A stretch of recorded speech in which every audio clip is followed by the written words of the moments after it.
Woo, hey everybody, welcome back to Konversation, the Hawaii edition. Hawaii with me, Rich, edition, and me, Naeem. and our very special guest. This is a man that we've been waiting almost a year to talk to. It's why we're here. It's why we're here. This is Sifu Al, and he gave us permission. We didn't have to use the last name, so don't beat me up or at me later. Don't worry, we'll have his full name in the description. That's right. And this is Sifu Al. Dude, thank you so much first for coming and even giving your time to us. This is a real special treat. Yeah. Let me ask you this, and I know you're going to have to think back a long time ago. When was the first time you put on a gi to get into a school and do what you do now? Put on a gi. Yeah, when you first started your first school. Started my first school. Yeah, see, I know. You're not talking about started my first training now, For your first training, yeah. See, with you your first worded school. that wrong. Okay, the first training. He's smart. He's sharp. Okay, first training was in judo jiu-jitsu. Wow, really? Yeah, Huh. yeah. This was back. Oh, geez. How old are you? 36. It's way Before past you were that. in diapers, Yeah. before you were sparkling your parents' eyes. No kidding. But I know who you are. This could have been. I was probably 8 or 9 years old. Really? Doing judo. And you're only, what, 15 right now? Yeah. Thank you. Love it. 52, I think. Yeah, we don't want to get beat up or tossed over the ledge. No. I mean, guys, I was born 1942, so that makes me a couple of months from now I'll be 80. 80? Yeah. Wow. You don't look it. Yeah, you're looking pretty good you for look 80. pretty good, man. Yeah, I know that. I mean, it's a lot of black dye. There you go. No, I'm joking. Good island living. No, you're not. That's true. I'm not. Let me ask you this. But it looks because, natural. Because, from that age, of early Yeah. age, I mean, that's incredible. Was that something you wanted to do, or were you forced into that with family, or? Well, now you're talking about putting on a uniform, but before Well, that, before, just to start a school. I mean, what got you involved I got into martial and arts. went into Yeah. martial arts? Right. Well, I started early in the martial arts, basically on the island of Kauai. Kauai. I live on a place called Camp 7.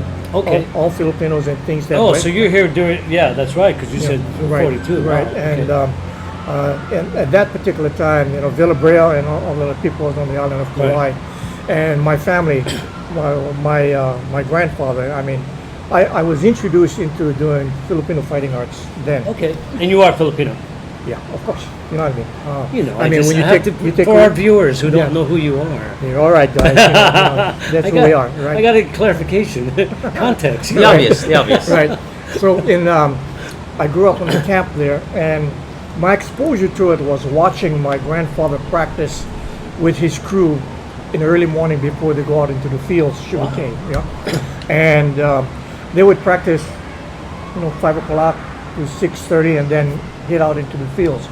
And when they were practicing, they would practice with bolo knives. Yeah. Bolo knives, of course. Of course, the knives that you use to cut sugarcane. And so it was always clink, clank, clank, clank, clink, clank. All I can imagine. Early in the morning. So You're waking up the roosters at this point, right? Yeah. Not the other way around. yeah, I got into trouble too. Also watching. Oh, really? Really? How do you get in trouble watching some guy? Oh, there goes right. This is early morning now. Right. You see, so I'm watching out there and watching my grandpa and them practice the martial arts. And I'm not really sure what they're doing, but they kept practicing. But it was kind of dark, so I decided to. In those days we didn't have electricity. It was lamp lights, Right. Because and outhouses outside. Yeah. Oh, yeah, of course, yes. So I had this light that clicked it over, and I was looking outside, and I burned the curtain. right? And that caught onto the bed, and it started smoking. Right, and I'm trying to panic and everything else. This way. My grandpa came into the house over there, and they with his crew, they started putting out the fire. But I also understood what the stick was all about. Oh, I bet. Tack, tack, tack, tack. And he didn't hit me with a knife, but enough so that to tell That me you that understood. don't play with matches. Right. Wow. I was just trying to explain to him that I needed light because I couldn't see because I was dark in Right. there. Well, anyway, that's a story that I think about it because that's a lesson learned. Yeah. So The hard way. Yeah, the hard way, right? Oh my so God. learning that got me well in visual, right? Eventually, as I got a little bit older in age, then naturally pick up the stick, Right. pick up this and just practice that. But the thing was just that I wasn't too interested in the Filipino fighting arts. At that Really? time. No, That's because surprising. well, no, because you see, what I wanted to learn was judo, jiu-jitsu, Okay. right? Because at that particular time now, you see, the Filipinos in Hawaii at that particular time were, everybody would tease us. Oh, book, always pick up the knife, Yeah. And it was like you were at the bottom of the scale. Oh, okay. Yeah. You were looked down on because of Yeah. Look down on it. So I wouldn't mess around with it. He said it. Yeah. So, but eventually I got to appreciate it because they actually stuck on me. So as we begin to, get older, I got older, then getting into judo, jiu-jitsu, then I started with a man by the name of 3 people. One was Redman, we call him, was here in Hawaii. He was really good jiu-jitsu man, and the other was Mike Chong, Mike senior. Chong, okay. He was a really good jiu-jitsu and judo man. So it was that I had. That's where my formal white uniform came the on. traditional stuff. Right. See, So, 2 separate questions. Two separate questions.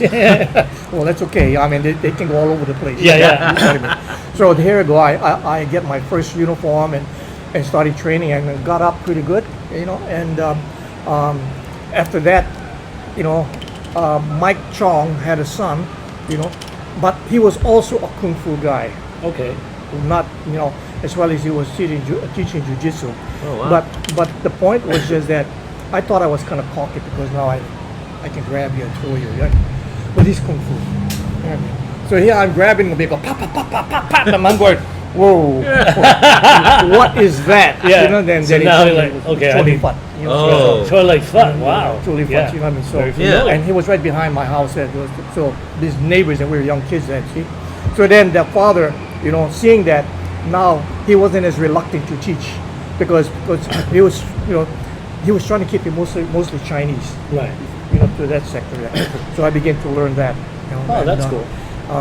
So my exposure was with that, and then as I got higher into it, into high school, I had a friend by the name of Richard Whaley. He was in a style called Tiken Jitsukai. Jitsukai. And which was an offshoot of Kyokushinkai, Right. and under this guy by the name of Bobby Lowe here, and he was pretty good.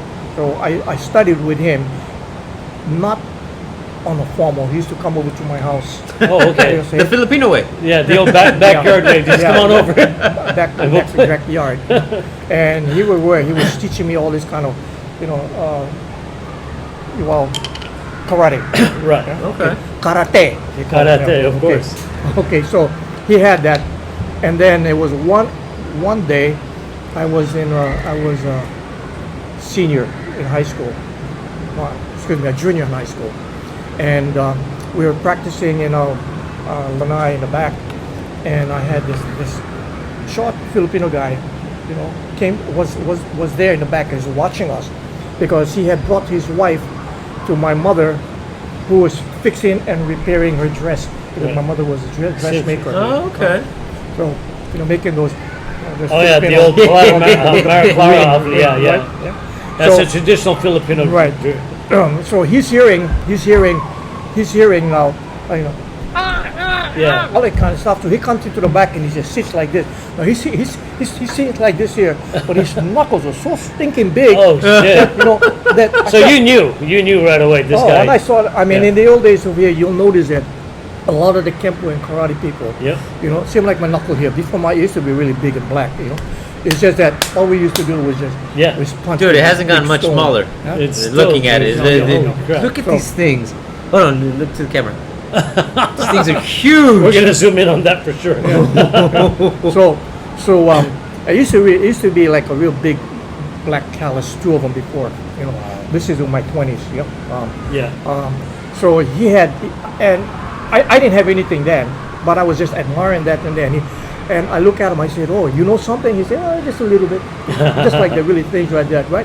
So, borot, yeah? Borot, us, right? yeah, Borot, yeah, right? yeah. Oh, Then me yes. and my friend will, we do a and he laughed. He laughed at us. He said, that's okay. Oh, that's okay. It's okay. And then he said, you come to my school. I'll bring you, and you introduce, you can come to my school. So 2 days later, he comes up to my house, picks me up, and take me out to Waipaho. And I watch them guys train. I say, wow, that's what I want to learn. Okay. Now it wasn't called Kaju Kempo at that time. It was just called Kempo Karate. Yeah. Okay. Okay. Because Kaju Kempo at that particular time really never got its name. Right. You see, it came later. Came much later, right? It came much later. Okay. So here we were with white uniform and red T-shirt on the inside. That's the students, and the instructors have white uniform and black T-shirt on the inside. Huh. So we were training. I was watching them training, and this is why I said, "Ma, I want to join this place over here."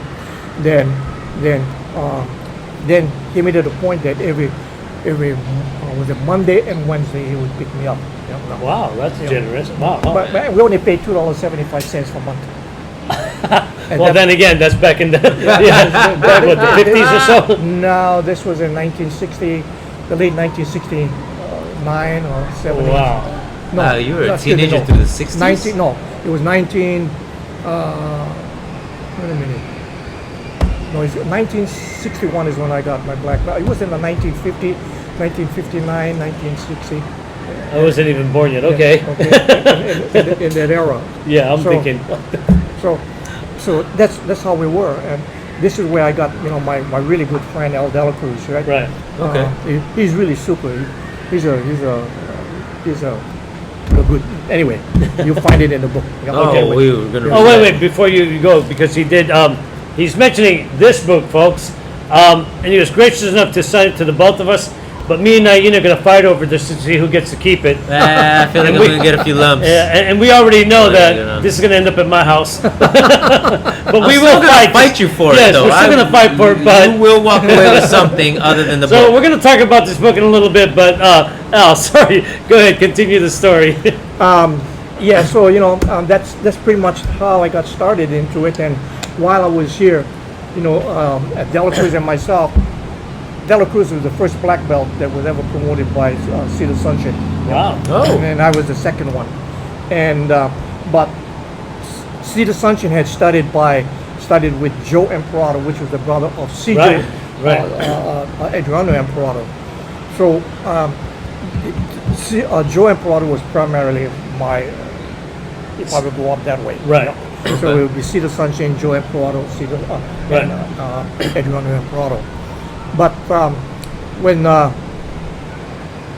we were at our grade of, we just was black belts.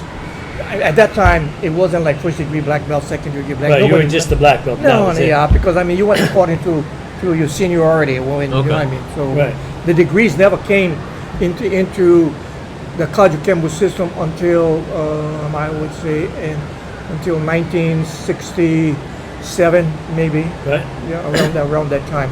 So he would have been a 10th degree long before there was a 10th degree. Yeah, before even the first degree came out, yeah. Yeah. It's So amazing. so when that happened, it was like we were just. I respected him. He was my first. Senior My student, senior, yeah, senior, right. and we grew up and we raised together. And when he decided that he wanted to go with Cijo Emperado, because he wanted to learn from the man, Right. he left. So they left me as the chief one of the head instructors with chief instructor Cedar Sunshine. Oh, okay. But my partner left. So I kind of felt, Right. So I told Cedar Sunshine, I need your blessings because I wanted to go with Adriano Prado. But he wasn't too happy about that. Oh, I can imagine, right. So anyway, I did. And we stayed with Emperado. And this is where, at that time, it was the beginning of where Kaju Kempo was coming in. Right. The name itself? Yeah. Okay.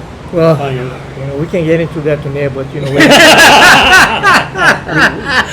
That's going to be an interesting story, folks. Well, it Wait is. for that one. Well, it is interesting because the point when you talk about Kajukenbo, a lot of people on the mainland think that Kajukenbo is from the mainland. It's from here, Right. Oh, yeah, yeah.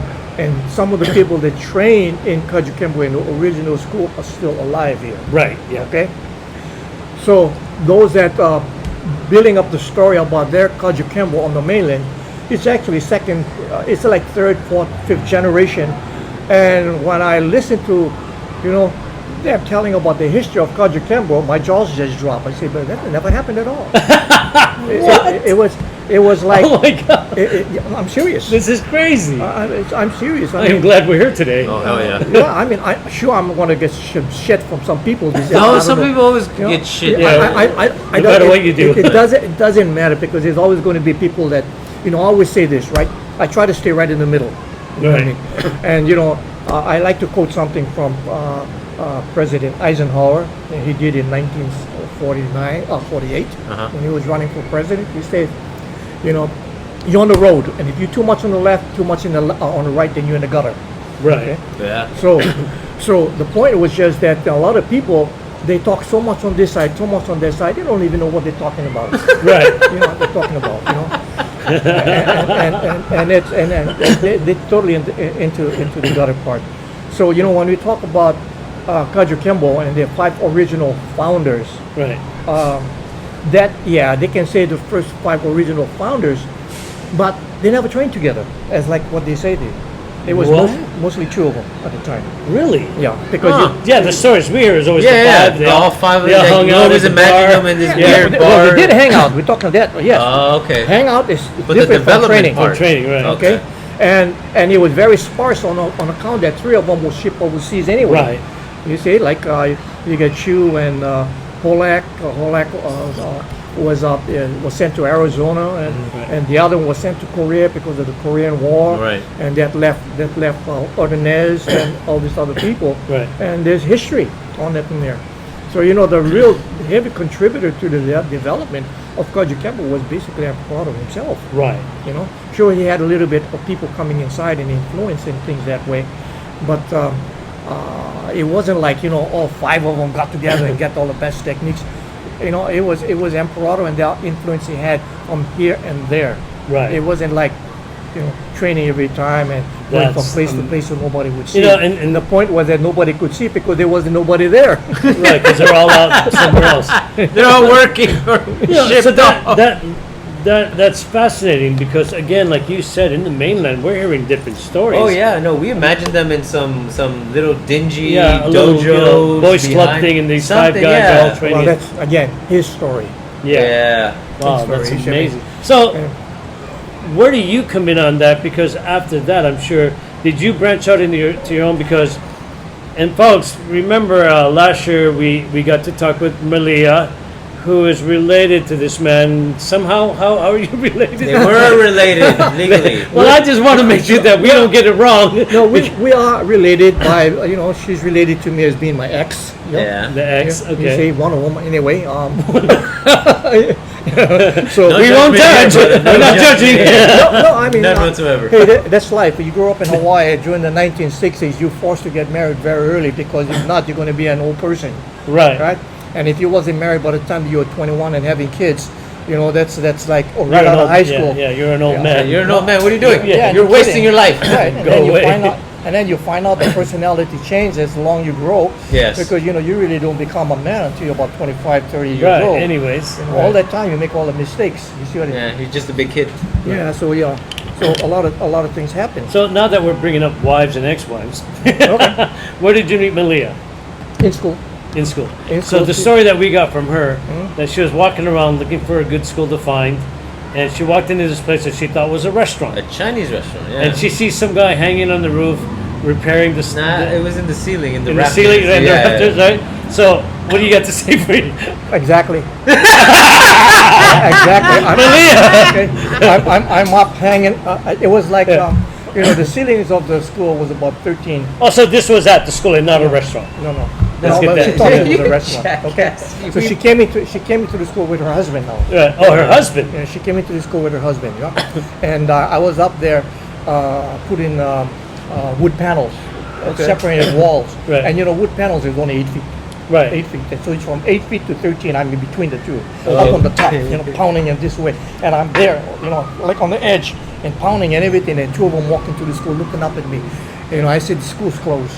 Because it wasn't open. The only reason why I had the front door open was because I was bringing the Right. food, Yeah. the wood panels in and out. You see, so started asking me questions and everything, and I told them that I think this was the weekend when they came in. Right. So I told them, the school is open on Monday. You guys can drop by on Monday and things that way. So I gave them a little bit of talk and everything. Yeah. I don't know what happened that if I demonstrated or anything. I don't think so, but she came back on the following.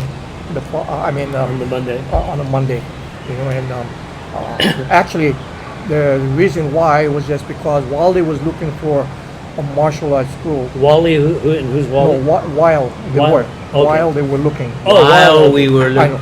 And while they were looking, Yeah, because I'm. Wait. We have not been. This is a family show. This is I'm joking. You just shared it all. all the wholesomeness we thought you were.